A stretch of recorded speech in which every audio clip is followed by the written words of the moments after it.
Adding objects as a layer.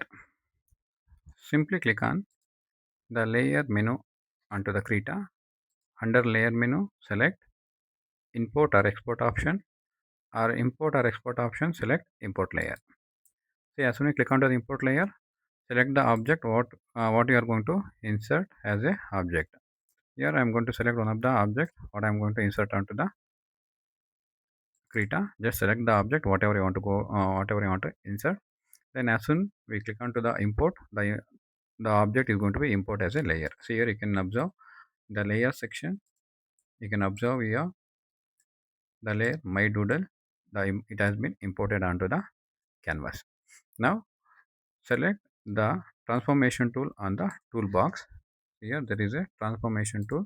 As soon as you click onto the transformation tool, the picture or object is going to be editable. See, now it is going to be editable. Then keep the cursor on the point and simply drag over the object. It is going to be fixed on the canvas. Okay, now the object we had been added onto the Krita.